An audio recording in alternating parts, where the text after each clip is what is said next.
I've instructed Secretary Kerry to immediately begin discussions with Cuba to reestablish diplomatic relations that have been severed since January of 1961. Going forward, the United States will reestablish an embassy in Havana, and high-ranking officials will visit Cuba. Oh yeah, he's gonna bring us all together, kumbaya, and everything's gonna be solved in Cuba. It's time for the Malzberg panel. Republican strategist and political consultant Noelle Nikpour is here, and National Review contributor and conservative lawyer A.J. Delgado. And A.J., let me start with you. You have a personal connection to all this, do you not?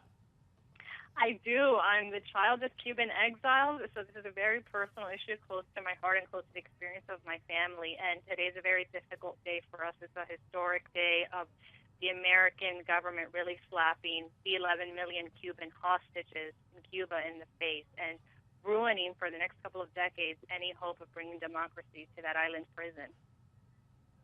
It really does turn things around and capitulate to the Castro regime and benefit the Castro regime. And I'm not still sure what we're getting. What, you could bring $100 worth of cigars into the country? Is that our benefit?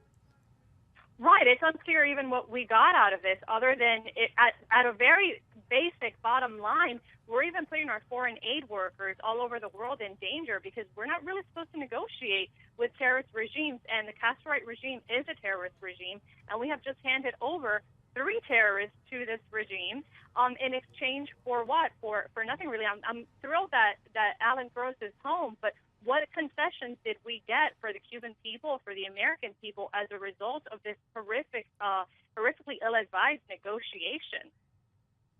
Right, Noelle. So what happened was they had one of our prisoners, Alan Gross, 5 years, no reason, and they say, okay, give us three hardcore spies and we'll let your innocent person go. We do that, and Obama falls in love with that and says, you're such good people, Cuban government, let me do this for you now because you just did what for us? I mean, the whole thing just stinks. You know, the question is, why did Obama do this? You know, why now? What's the purpose behind this, number one? And number two is, who's next? What other country? What other organization? Because now the United States, with Obama at the helm, is proof that we negotiate with communists and terrorists. And I hate to be so extreme, and I'm sure a lot of people on the left are rolling their eyes when I say it, but it's true. We are negotiating now, and it's not a good thing. It's not good for, you know, the strength of America. It's not good for our dollar. It's not good for our culture. It's not good for the United States. I'm glad for Alan Gross, so that doesn't mean that I'm against him coming home. But I mean, this is not what the United States needs to be doing, and especially after the failed deal that we had with Bergdahl. And AJ, if it was this easy, it would have been done long ago. And he totally bypassed Congress. Marco Rubio, who is outraged, said that the Congress will never approve an embassy down in Havana. Tell me about the reaction. I mean, you just gave some as an unofficial representative of the Cuban American community, but this has to be just a horrific day for so many people who understand that the Castro regime is not about good medical treatment and good education and this. They know what it is. It's a repressive, dictatorial, dictatorship where people are in prison, they're starving, and they're just abused. That's absolutely right. It's the most brutal dictatorship in the Western Hemisphere, and Senator Rubio has been brilliant, absolutely brilliant all day today. He had a great quote that he said, you know, he'd love to have normal relations with Cuba if Cuba were normal. And I think that really encapsulates how Cuban Americans feel. Nobody more than us wants to see a free Cuba, wants to be able to visit Cuba and feels more for Cuba.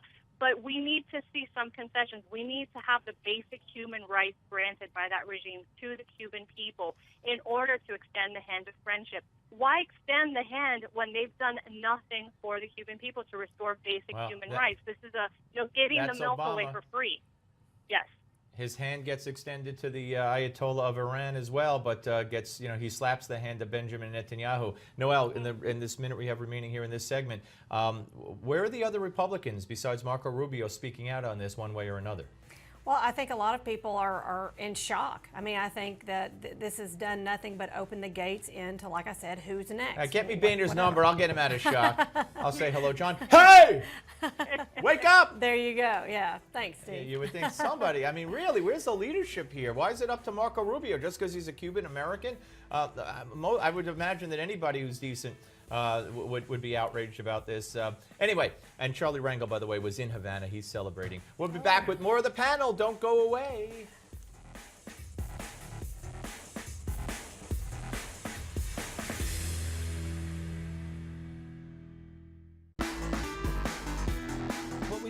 We now know that there's one guy in the race. And as they say in Massachusetts politics, usually Democratic politics, the shape of the field determines the victor. Depends who's running. I mean, that's so obvious, but it depends who's running. Now we know he's running. That means that Mitt Romney's probably not running. It means Rubio's probably not running. It probably means that if Christie have any taint on him from any kind of indictments of people around him, he probably can't run. Which means it's going to be Jeb Bush, in all likelihood now, against somebody on the right. Now, somebody that we may not be despicable on the right. Certainly Rand Paul's not despicable. I think Ted Cruz fits that category. This could be interesting. Yeah, if Chris Matthews says so, then I guess it's true. Welcome back to the Malzberg panel. Republican strategist, political consultant Noelle Nikpour, and National Review contributor and conservative lawyer A.J. Delgado. A.J., so this Jeb Bush, I don't know what kind of announcement it was. It seems like the entire media has made it into, okay, now he says he's running, which he did not say. But let's say he does get into it. What does it mean for himself and for the field? Well, it's a tough one. For the field, he's certainly kind of pushing out the other quote-unquote establishment candidates like Mitt Romney and Chris Christie. So they're certainly the ones that won't benefit. I don't think he harms Marco Rubio in any way. Marco Rubio has certainly carved out his own persona, his own profile, independent from the Florida Republican mold of Jeb Bush. But as far as the overall grassroots reaction to this, I don't think it's as impacting as the media would have us think. Most of the grassroots, as good a governor as Jeb Bush was, and as solid a conservative as he is, and in many regards, the dynastic element is just a no-no. It's a conversation stopper for most of us. That's my personal take on what I've gathered from my observations of the grassroots. I think it's a no from the get-go. And Noelle, what are your observations? I look at it from a fundraising stance, and I want to see going further, what's going to happen with his exploratory committee, where that's going to go. I kind of took a little survey after he did his announcement on Twitter, which was kind of neat because Twitter, social media, that's kind of how Obama really, advanced, was through social media, and it looks like Jeb Bush is kind of doing the same thing. A lot of my donors, I said, now that Jeb Bush has announced he's doing an exploratory committee, are you looking at supporting him maybe with your checkbook? Are you still out, or what are you doing? Do you know only 1 out of my 18 bundlers said, yay, Jeb Bush?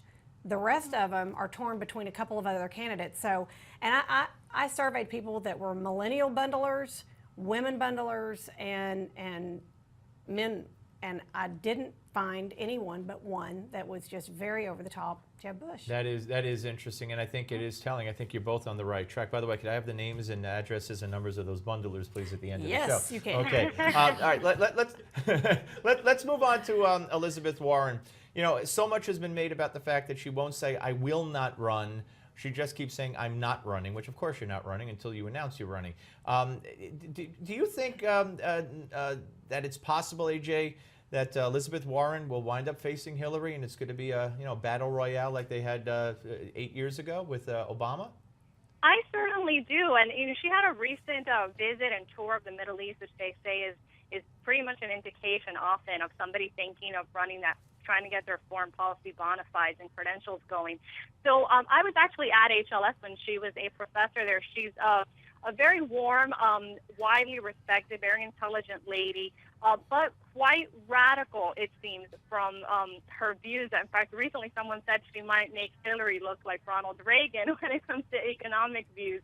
But I do think she's way to the left. I hope she wasn't. Yes. I hope she wasn't teaching Native American studies. Final word, Noelle.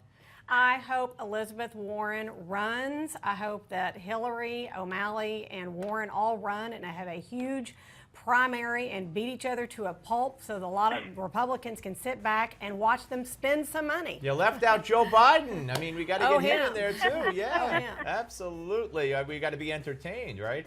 All right. Thank you both, Noelle and AJ. Thanks both very much. Thank you. Always a good panel. And we'll speak to you both soon. Merry Christmas to both of you. When we come back, ladies and gentlemen, you know it, you love it, you got to have it. You know, Obama says he has signed fewer executive orders, but watch this, give me 5.